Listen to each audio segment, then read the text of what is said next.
생물학자 휴 스미스라고 하는 분이 동남아시아 어느 정글 맹그로브 지대를 저녁 무렵 강줄기를 따라 노져 올라가고 있었습니다. 충격적인 장면 하나를 목격합니다. 정글을 밝히고도 남을 만한 거대한 불빛이 번쩍 빛을 발합니다. 마치 모든 나무들이 빛을 발하는 것만 같았습니다. 잠시 꺼졌다가 다시 번쩍하기를 반복하고 있었습니다. 나무들이 불을 밝히는 것인가? 자세히 관찰해 보니 엄청나게 많은 반딧불이가 동시에 번쩍이고 있었던 겁니다. 수컷들이 암컷을 부르는 신호였던 게지요. 수컷이 따로따로 자기 불빛을 낼 때는 암컷에게 불빛이 전달될 확률은 3% 미만이라고 합니다. 밀림 속 수컷들이 동시에 불을 밝힐 때에 암컷에게 전달될 확률은 82%가 넘어선다는 겁니다. 하버드 대학교에서 행복학 강의로 명성을 떨치고 있는 긍정심리학자 숀 아처 교수가 지난달 한국에서 발표한 빅 포텐셜이라고 하는 책 서문에 나오는 이야기입니다. 많은 사람들은 탁월한 능력을 가진 사람이 경쟁에 성공하고 또 행복할 것이라고 생각합니다. 그러나 숀 아처 교수는 빅 포텐셜이라는 책에서 이런 상식에 반기를 듭니다. 똑똑한 사람이 성공하고 행복한 것이 아니라 사람들과 좋은 관계를 잘 맺고 사는 사람들이 성공하고 행복하더라는 거지요. 공동체 안에서 좋은 관계 맺기에 실패하는 사람들, 인정받지 못한 사람이 크게 성공하고 행복한 법은 없다고 그는 말합니다. 다른 사람을 빛나게 하는 사람의 삶이 크게 빛나는 겁니다. 인생의 행복 점프는 혼자 하는 것이 아니라 손에 손 붙들고 함께 하는 것이라고 아처 교수는 말합니다. 이것을 그는 빅 포텐셜이라는 용어로 설명합니다. 저는 오늘 느헤미야 본문과 빅 포텐셜이라는 책 한 권의 영감을 받아서 좋은 사람들과 함께 가라, 좋은 사람들과 함께 가라는 제목으로 말씀의 은혜를 나누고자 합니다. 혼자 성공하는 작은 행복이 스몰 포텐셜이라고 하면 함께 성공하는 큰 행복이 빅 포텐셜입니다. 빅 포텐셜엔 5가지 원리가 있습니다. 행복의 씨앗 SEEDS, 시드의 이니셜로 그는 설명을 합니다. 첫 번째, 서라운드, 둘러싸기의 원리입니다. 긍정적인 생각과 긍정적인 역량을 가진 사람들을 내 인생 주변에 둘러싸게 하라는 겁니다. 이게 관계 맺기의 능력입니다. 두 번째, expand, 확장하기입니다. 그들과 함께 서로 영향력을 키워주라는 거지요.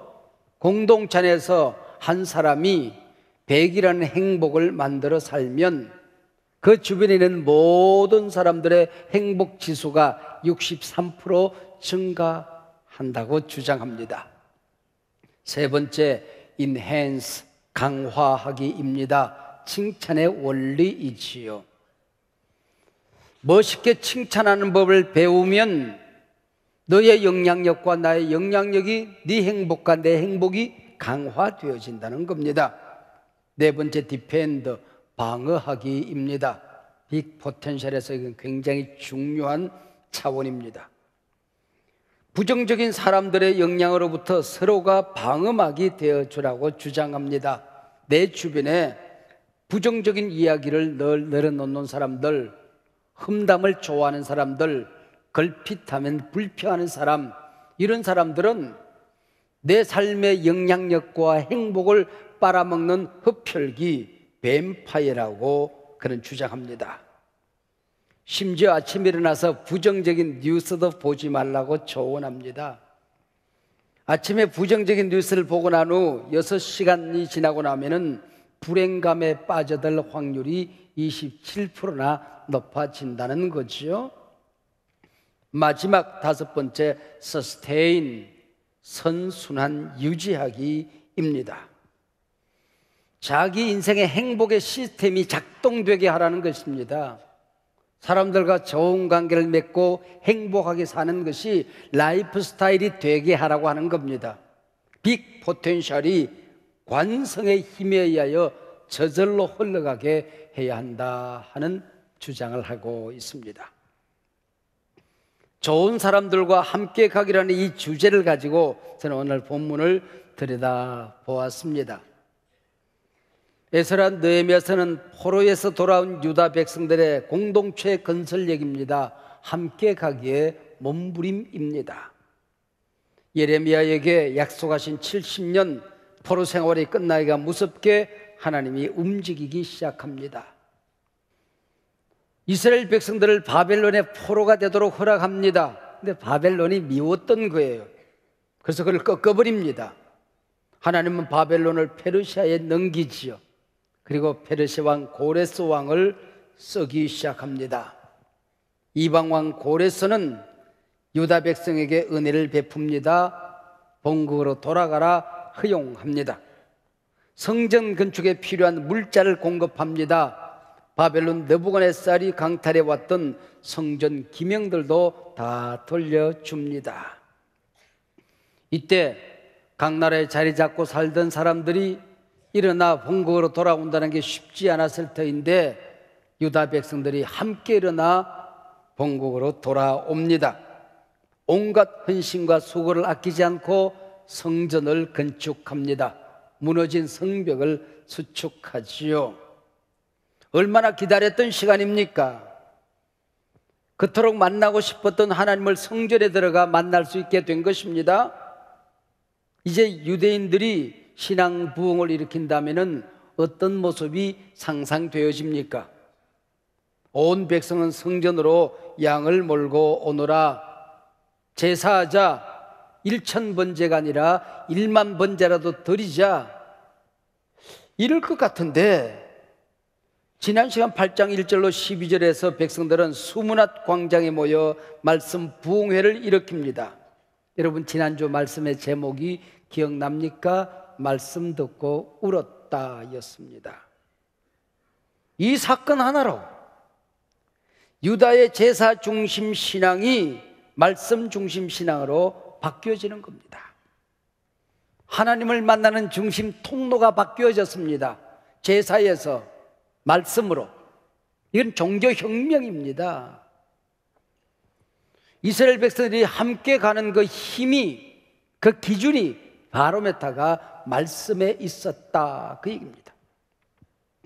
말씀 들고 울고 우는 장면을 성경은 어떻게 기록하고 있습니까? 오늘 본문까지 이어지면서 느헤미야 8장에서 가장 많이 반복되는 단어 하나가 나옵니다. all, 모든이라고 하는 단어입니다. 모두 다라는 말입니다. 1절 모든 백성이, 2절 3절 모든 사람 앞에서, 5절 모든 백성이 일어서니라, 6절 모든 백성이 손을 들고, 8절 다 깨닫고 9절 다 우는지라.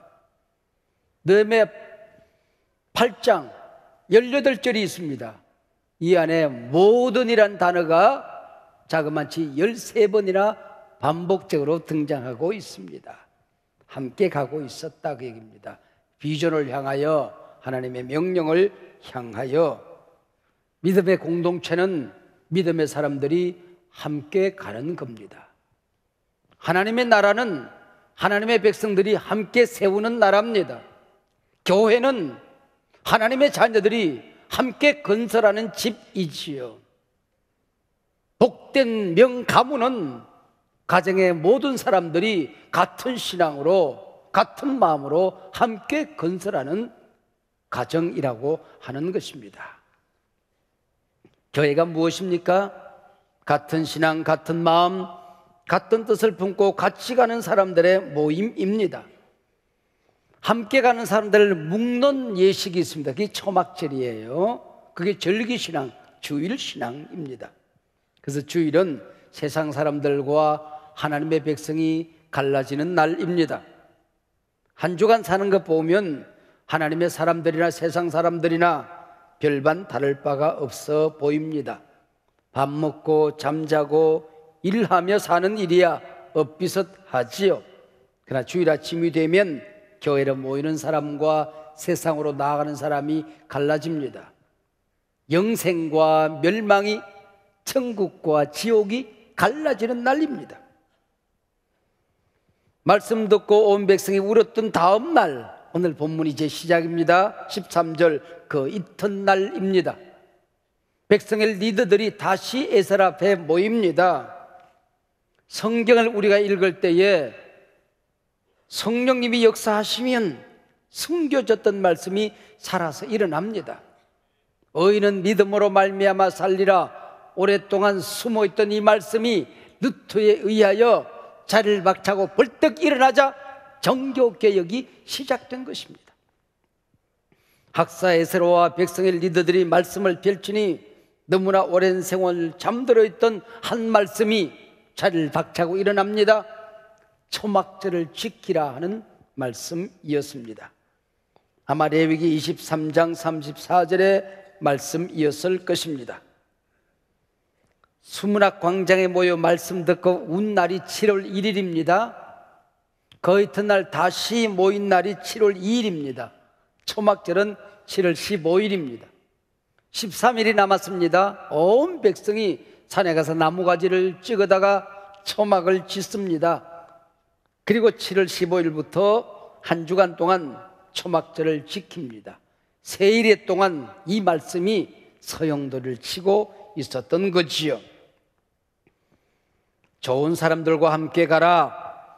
하나님의 백성들이 같은 믿음, 같은 마음을 가지고 살게 하는 절기들이 있습니다. 유월절, 오순절, 장막절, 주일신앙입니다. 안식일 신앙입니다. 여러분, 절기는 나사못과 같다고 하는 말이 있습니다. 여러분, 나사못이 제자리를 도는 것 같지만은 한 번 돌 때마다 조금씩 깊이 박힙니다. 언젠가는 나사못이 깊이 뿌리를 박고 자리를 잡습니다. 주일 예배를 드리고 나갑니다. 의미 없이 돈 것 같지만은 나사못처럼 점점 깊이 박히고 있는 것입니다. 절기들이 있습니다. 지금 사순절, 부활절, 감사절, 성탄절, 나사못이 돕니다. 나사못이 뿌리를 내리고 자리 잡고 이제는 내 신앙이 흔들리지 않은 신앙의 장보가 되어서 굳건히 서게 되는 것입니다. 잔뿌리가 내려집니다. 나 혼자 서 있는 것이 아니라 내 곁에 있는 다른 사람들을 이렇게 세우는, 붙들어주는 신앙의 거목이 되어질 수가 있는 거지요. 주일 예배 드리고 이 문 나가다가 여러분 제목 잊어버릴 거예요. 그리고 운전하고 가는데 차가 끼어들어요. 뚜껑이 딱 열려요. 톡 쏟아집니다. 그런데 나사못이 돌아요. 돌면서 여러분 한 분 한 분 신학의 거목이 될 줄로 믿습니다. 히브리어로 수콧이라고 불리워지는 초막절은 이스라엘 3대 명절 중 가을 명절입니다. 추수감사제지요. 초막절이라고 할 때 우리 머릿속에 추석을 생각하면 틀림이 없습니다. 날짜도 많이 겹칩니다. 똑같은 날입니다. 이스라엘 백성이 애굽에서 나와 광야 초막에 살며 하나님의 인도받던 그날을 기억하는 절기입니다. 광야 초막 생활을 기억하는 절기라 하여 초막절이라 부릅니다. 농사 지어서 농산물을 다 저장하고 지키는 절기라 하여 수장절이라고 합니다. 지난 1년 동안 하나님이 함께 하셨다, 영원히 함께 하실 것이다 약속받는 절기라고 하여 여호와의 절기라고 합니다. 초막절이 되면 모든 유다 백성들은 집 밖으로 나옵니다. 하늘이 보이는 곳으로 나와야 하는 겁니다. 초막을 짓는 나뭇가지를 보면 오늘 본문 15절에 구체적으로 지목되어져 있습니다. 너희는 산에 가서 감람나무와 들감람나무와 화석류 나무가지, 정려나무가지, 무릇 무성한 나무 가지를 가져다가 초막을 지어라. 원둥치가 아니라 반드시 가지입니다. 유대 랍비들은 이 나무들이 무엇을 의미할까 오랫동안 관심을 가졌습니다. 이 나라에서 이 나무들은 한결같이 하늘에서 내리는 비와 이슬을 먹고 사는 식물입니다. 하나님의 백성이 누구냐는 거지요. 하나님의 은혜의 담비, 이슬 같은 하나님의 사랑을 먹어야 살 수 있는 사람들이다, 그 얘기입니다. 하나님의 은혜가 없이는 살 수 없는 존재라고 하는 것이죠. 이게 하나님의 백성이요 인생이라는 겁니다. 나뭇가지로 집을 지었습니다마는 그 나뭇가지는 바로 자기 자신을 의미하는 것입니다. 밤엔 하늘이 보이고 비가 오면 비가 새어오도록 짓습니다. 새벽에는 하늘에서 내리는 만나를 먹고 살았습니다. 구름기둥 불기둥의 인도를 받았습니다. 밤엔 하늘의 별을 보았습니다. 이게 그리스도인의 삶이라고 하는 거죠. 좋은 일이 있든지 어려운 일이 있든지 낮이든 밤이든 하늘을 보고 사는 존재라는 것입니다. 하늘에서 내리는 은혜를 먹어야 사는 존재가 하나님의 백성이라고 하는 것을 가르쳐주는 절기입니다. 초막절에는 화려한 궁궐에 살던 사람도 초가 삼간에 살던 사람도 모두 집 밖으로 나옵니다. 하늘이 보이는 빈들판으로 나와서 똑같은 집을 짓습니다. 같은 음식을 먹습니다. 같은 말씀을 듣습니다. 같이 함성을 지릅니다. 물을 기르다가 부으며 잔치를 벌입니다. 무슨 의미입니까? 빈부 귀천 지위 고하 남녀노소를 불문하고 하나님 앞에서 하나가 되는 절기입니다. 내 곁에 있는 사람들과 함께 같이 울고 같이 기뻐하고 같이 손잡고 같이 천국 가는 사람들, 그게 하나님의 회중 교회임을 우리가 아는 것이죠. 하나님께서 가족으로 우리를 짝지어 주셨으면 하나님 나라 들어갈 때까지 같이 울고 손잡고 같이 들어가라고 얘기입니다. 지불라와 초막을 지키며 유대인들은 인생은 광야를 지나는 나그네의 순례자임을 깨닫게 되는 것입니다. 지금 이 초막이 내가 머물 집이 아니듯이 이 땅이 나의 영원한 집이 아니라는 거죠. 주제가가 있다면 인생은 나그네입니다.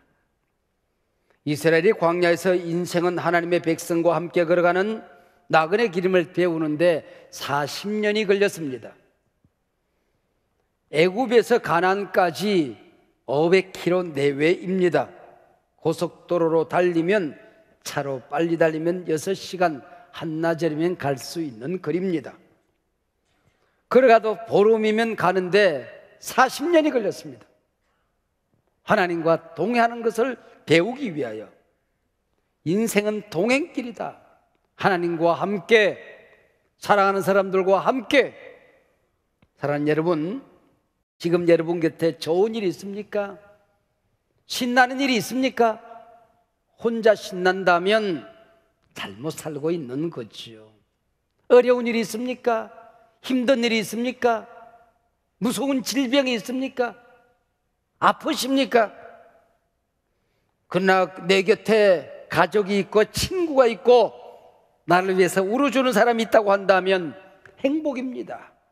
그게 승리라고 하는 겁니다. 존 번연은 이 그리스도인의 삶을 순례길이라고 해석을 했습니다. 우리말로 철로 역정이라고 번역을 했지요. 나그네는 지나가는 길에 너무 큰 애착을 갖지 않습니다. 나그네는 가난한 한 짐을 너무 무겁게 지지 않습니다. 나그네는 내가 지금 가는 이 길이 제대로 가는 길인가 수시로 확인합니다. 나와 함께 가야 하는 사람들이 길 잃어버리고 쓰러져 있는 사람은 없는지, 나 혼자 너무 멀리 달려오지는 않았는지, 공동체에서 내가 너무 뒤처져서 내 곁에 있는 사람 불편하게 하지는 않는지 수시로 돌아보는 나그네 길입니다. 초막절은 나그네 인생길, 혼자 가는 길이 아니라 함께 가는 길입니다. 아프리카 속담에 빨리 가려면 혼자 가라, 그러나 멀리 가려면 함께 가라는 말이 있습니다. 저는 이 말을 바꾸어 봅니다. 외롭게 살려면 혼자 가라. 그러나 행복하게 살려면 함께 가거라. 초막절은 하나님의 백성이 과거 하나님과 함께 걸어왔음을 고백하는 예식입니다. 지금까지 지내온 것 주의 크신 은혜라. 지나온 모든 세월들 돌아보아도 그 어느 것 하나 주의 손길 안 미친 것 전혀 없네. 날 구원하신 하나님의 사랑, 나 때문에 피 흘려 죽으신 주님의 보혈 기억하고 감사하는 초막절 예식이 예배요, 신앙이요, 인생입니다. 초막절은 지금 현재 우리가 하나님과 함께 걸어가고 있음을 감사하는 예식입니다. 주 없이 살 수 없네, 나 혼자 못서리. 오늘 내게 비록 어려움과 시련이 있어도 날 사랑하는 주님 내 곁에 계시니 기뻐하는 겁니다. 오늘 고통이 있고 아픔이 있고 근심, 걱정이 없지 않으나 내 곁에 함께 아파해 주는 교회가 있고 목장이 있고 가족이 있고 친구가 있으니 나는 복된 사람이다. 감사하는 예식이 초막절 예식이요, 신앙이요, 주일이라는 겁니다. 이 초막절 예배는 미래에 내일도 하나님과 함께 살 것을 믿고 감사하는 예식입니다. 조금 전에 추수하고 알곡을 창고에 거두어 드리고 나왔습니다. 그러면서 우리도 언젠가는 하나님의 알곡 창고에 들어갈 사람들이다. 초막절을 지키는 이 사람들이 지금 내 자리에 옆에 앉아서 예배하는 우리가 함께 알곡이 되어서 하나님 나라에 들어갈 것을 믿는 게 초막절이요, 예배라고 하는 겁니다. 492장 찬송, 잠시 세상에 내가 살면서 하는 그런 찬송이 있어요. 함께 불러볼까요? 아카펠라로, 반주 없이. 네. 잠시 세상에 내가 살면서 항상 찬송 부르다가 날이 저물어 오라 하시면 영광 중에 나아가리. 열린 천국문 내가 들어가 세상 짐을 내려놓고 빛난 멸류관 받아 쓰고서 주와 함께 길이 살리. 할렐루야. 이게 초막절이에요. 초막절. 초막절은 나그네 인생길 신앙가족들과 함께 가는 길임을 고백하는 예배입니다. 내게 맡겨준 사람들 아프게 하지 맙시다. 소홀히 생각하지 맙시다. 함께 울고 함께 웃고 함께 손잡고 함께 가는 것, 이게 신앙 여정입니다. 나 죽는 날 위해서 진심 어린 눈물을 흘려줄 수 있는 친구 하나 있다면 여러분의 인생은 헛되지 않았던 겁니다. 아무리 힘이 들어도 웃음 잃지 마세요. 섭섭한 일 담아놓고 살지 마세요. 고통스러워도 힘들어도 감사로 마음을 다스리십시오. 지금 내 곁에 있는 그 사람에게 따뜻한 말, 진심 어린 마음을 주십시오. 후회하는 날 만들지 마십시오. 그들과 동행하는 것이 행복이요 빅포텐셜입니다. 모자라 보일수록 그가 내 상급이요 나의 주님입니다. 날 꾀꼬리가 시끄러운 개구리 소리, 화음도 못 맞추는 풀벌레 찍찍이 소리 때문에 노래할 수 없다고 불평을 했습니다. 하나님께서 어느 날 꾀꼬리를 품에 안고 머리를 쓰다듬고 말씀하십니다. 꾀꼬리야, 너의 아름다운 목소리는 나를 기쁘게 한단다. 그러나 개구리가 어미 강가에 묻어놓고 비 오는 날이면 그 어머니 떠내려갈까 봐 애절하게 후회하며 우는 개구리 울음소리도 내 마음을 기쁘게 하는구나. 먹을 것이 없어서 찍찍거리고 이 골짜기 저 골짜기 헤매는 풀벌레, 그들을 위해서 나는 먹을 것을 준비한단다. 집 나간 자식 찾아서 비릭비릭 소리내는 풀벌레, 그들을 위해서 나는 그 자식들을 돌본단다. 너도 함께 울어라. 함께 노래해라. 내가 만든 모든 피조물들은 함께 가는 거란다. 좋은 사람들과 함께 가려무나.